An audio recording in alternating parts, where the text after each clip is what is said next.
તો ભાવનગરમાં 1.7 કરોડની વીજ ચોરી મુદ્દે ગુજરાત હાઈકોર્ટમાં અરજી થઈ છે।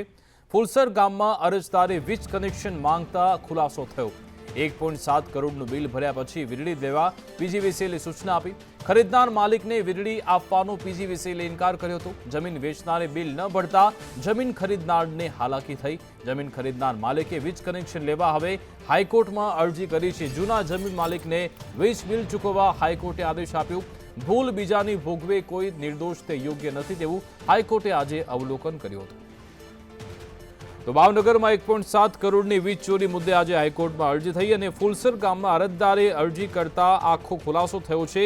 1.7 કરોડનું બિલ ભર્યું હતું અને ત્યારબાદ વીજળી લેવા વીજ પીજીવીસીએલે સૂચના આપી હતી। જો કે આખો મામલો હાઈકોર્ટમાં પહોંચ્યો ને તે હાઈકોર્ટ તરફથી અવલોકન કરાયું છે કે કોઈ નિર્દોષ ન તે ભોગવવું જોઈએ બીજાની ભૂલ અને હવે વીજળી આપવા અને બિલ ચૂકવવા પણ આદેશ કરવામાં આવ્યો છે। ભાવનગરની આ ઘટના જ્યાં 1.7 કરોડની વીજ ચોરી મુદ્દે હાઈકોર્ટમાં અરજી થઈ હતી।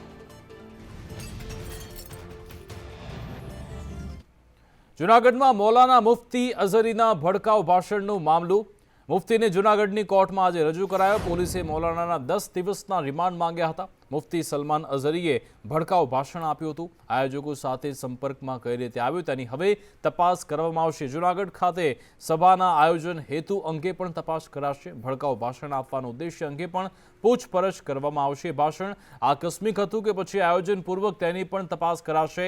કોર્ટ પરિસરમાં લોખંડની સુરક્ષા બંદોબસ્ત ગોઠવવામાં આવ્યો હતો।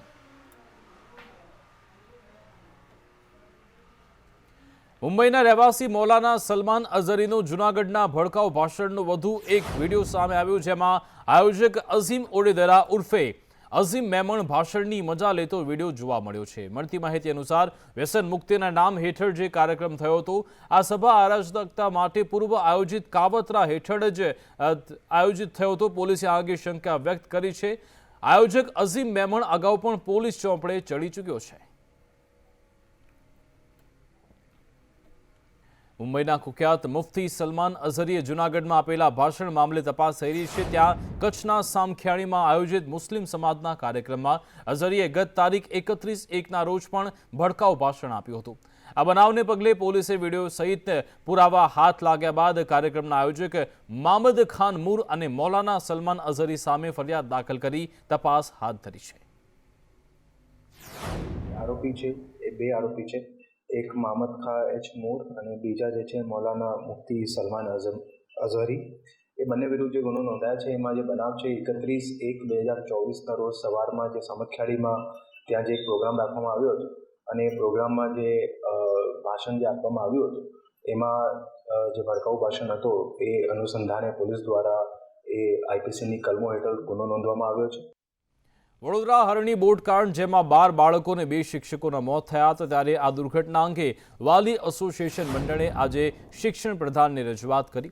બોટ દુર્ઘટનાના 20 દિવસ બાદ પણ શાળા સંચાલકો અને વીએમસીના અધિકારી સામે કોઈ કાર્યવાહી થઈ નથી ત્યારે દુર્ઘટનાના જવાબદારો સામે કડક કાર્યવાહી કરવા મંત્રી કુબેર ડિંડોરને રજૂઆત કરાઈ। આ સાથે વડોદરા કોર્પોરેશનના ઉચ્ચ અધિકારી સામે પણ કાર્યવાહી થાય તેવી રજૂઆત કરી જેની સાથે હાઈકોર્ટમાં ચાલતી પિટિશનમાં પાર્ટી બનવા પણ રજૂઆત કરી છે। वडोदरा हरनी बोट दुर्घटना में जितने में 12 बच्चे और 2 टीचर्स अपना जान गंवाया उसका आज 20 दिन हुआ। 20 दिन होने के बाद में एसआईटी का रचना भी हुई, इंक्वायरी रिपोर्ट भी पुलिस के सामने आया।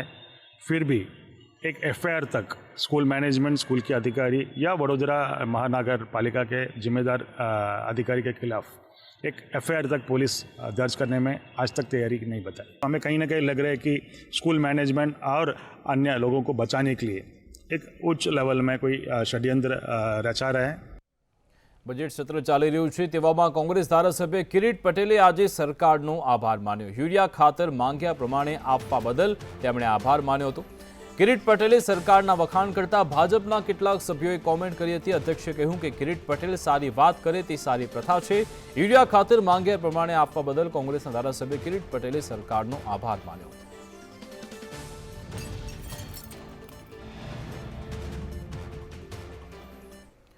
હવે અમદાવાદ મ્યુનિસિપલ કોર્પોરેશનમાં એડવાન્સ પ્રોપર્ટી ટેક્સ ભરનારને વધુ લાભ મળશે। અમદાવાદ મ્યુનિસિપલ કોર્પોરેશન દ્વારા એડવાન્સ રિબેટ સ્કીમ જાહેર કરાઈ છે। જે મુજબ એડવાન્સ પ્રોપર્ટી ટેક્સ ભરનારા કરદાતાઓને 10% ને બદલે 12% રિબેટ આપવામાં આવશે. આ સાથે ઓનલાઈન એડવાન્સ પેમેન્ટ કરનારને વધુ 1% રિબેટ મળશે અને 3 વર્ષથી એડવાન્સ રકમ ભરતા હશે તો તેમને 15%નો લાભ મળશે.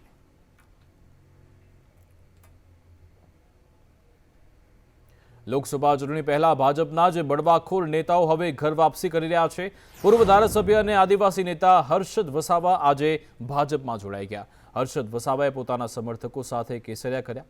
ભાજપ પ્રદેશ પ્રમુખ CR પાટીલે ખેસ પહેરાવી તેમનું સ્વાગત કર્યું હતું. પાર્ટીમાં આવકારતા પાટીલે કહ્યું કે ભાજપમાં વિશ્વાસ રાખી જોડાયા છો, તેમનું સ્વાગત છે. વિકાસની વાતથી વિદેશી પણ PM મોદીથી પ્રભાવિત થયા છે. મહત્વનું છે કે ભાજપ ST મોરચાના અધ્યક્ષ રહી ચૂકેલા હર્ષદ વસાવાએ વિધાનસભા ચૂંટણીમાં પાર્ટીમાં બળવો કર્યો હતો અને નાંદોદ બેઠક પરથી અપક્ષ તરીકે ચૂંટણી લડ્યા હતા. ક્યાંક નાની અમારાથી પણ ભૂલ અને સતી થઈ છે, પણ આ જીવન અમે લોકોએ બધા જ અમારી સાથેની સંપૂર્ણ ટીમ એ ભારતીય જનતા પાર્ટીના બીજ છે. એ શરૂઆતથી લઈને આજ સુધી ક્યારે પણ બીજો વિચાર ન કર્યો. નાની કોઈક બાબત સ્થાનિક લેવલની અને એના કારણે કંઈક અણબનાવો થયા હતા, પણ એ પણ અમે બેસીને સોલ્વ કર્યા છે. અને આજે આદરણીય CR પાટીલ સાહેબની જે નેમ છે કે એમણે કહ્યું છે કે 26 બેઠક લોકસભાની જીતવાની છે, એની સાથે 5 લાખ મતની લીડથી જીતવાની છે. ત્યારે અમે પણ એમને વિશ્વાસ આપીએ છીએ. લોકસભા ચૂંટણી નજીકમાં છે ત્યારે ગુજરાતના ઉમેદવારને લઈ 9 ફેબ્રુઆરીએ દિલ્હીમાં ગુજરાત કોંગ્રેસની સ્ક્રીનિંગ કમિટીની બેઠક મળશે, જેમાં સર્વેમાં આવેલા ઉમેદવારોના નામ પર ચર્ચા થશે. આ બેઠકમાં પ્રથમવાર નવી પદ્ધતિ મુજબ સ્થાનિક લેવલેથી અપાયેલા નામથી ઉમેદવાર પસંદ થશે. માર્ચના પ્રથમ સપ્તાહમાં 26 બેઠકોના ઉમેદવાર એક સાથે જાહેર થઈ શકે છે.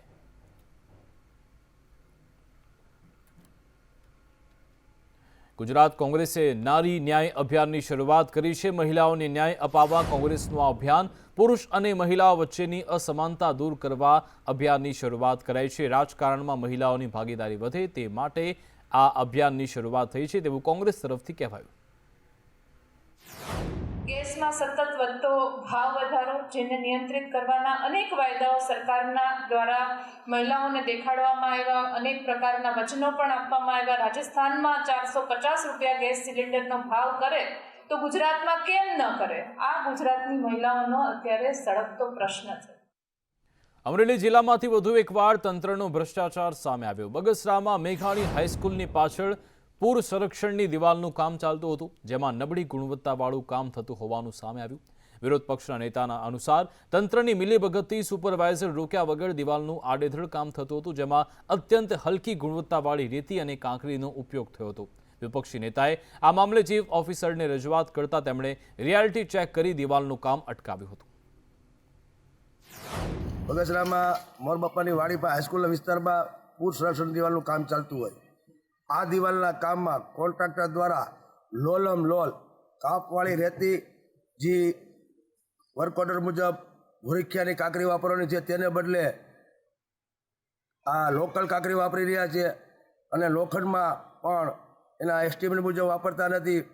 મેઘાણી હાઈસ્કૂલની પાછળ પ્રોટેક્શન વોલ દિવાલનું જે કામ હતું એમાં જે ફરિયાદ મળેલી એ પ્રમાણે કોન્ટ્રાક્ટરને સૂચના આપી અને મટીરિયલમાં જે ફેરફાર કરવાના હતા એ કરાવી નાખ્યા છે.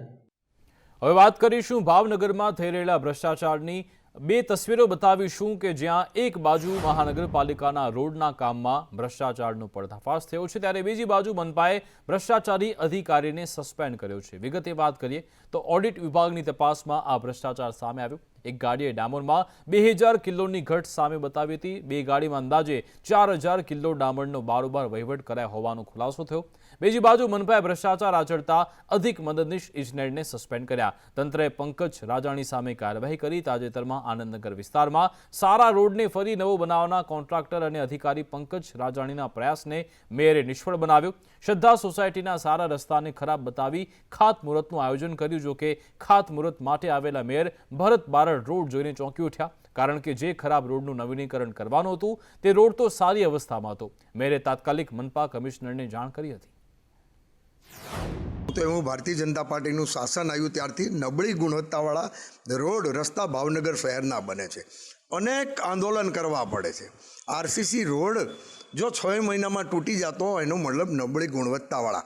અને હું અભિનંદન દઉં છું ભાવનગર સ્ટેન્ડિંગ કમિટીના ચેરમેનને કે જાતે ચેકિંગ કરે અને પ્લાન્ટમાંથી ડામરની ગાડી પૂર્ણ થાય પણ જ્યાં કામ ચાલે છે ત્યાં પહોંચે ત્યાં 2,000 કિલો ડામર ઓછો.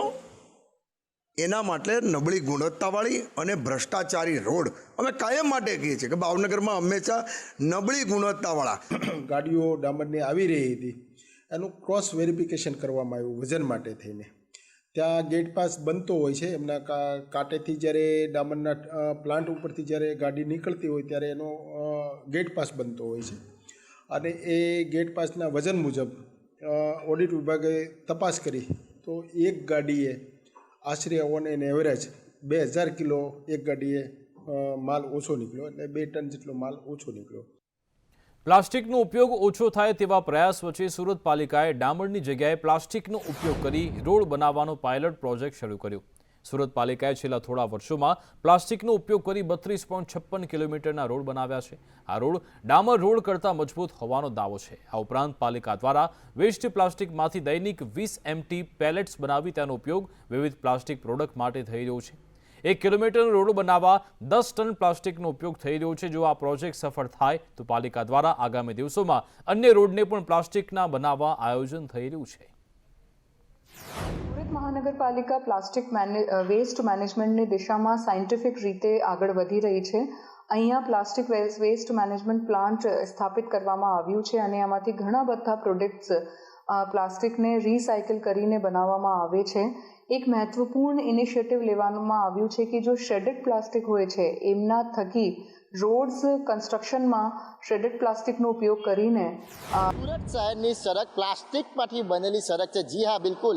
સુરતના જે ભતાર વિસ્તારમાં છે ત્યાં મહાનગરપાલિકા દ્વારા આ જે કહેવાય કે પ્લાસ્ટિકમાંથી વેસ્ટ પ્લાસ્ટિક આવે તેમાંથી સડક બનાવવામાં આવી છે. સડક બનાવનાર જે એન્જિનિયર છે તેમની સાથે વાત કરીશું.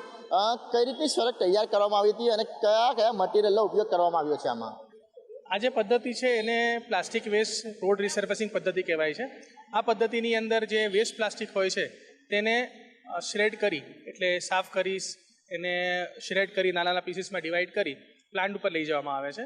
પ્લાન્ટ ઉપર તેને ડામરના જે માલ તૈયાર થાય છે એમાં મિક્સ કરી એ મટીરિયલને અહીંયા પાથરવામાં આવે છે.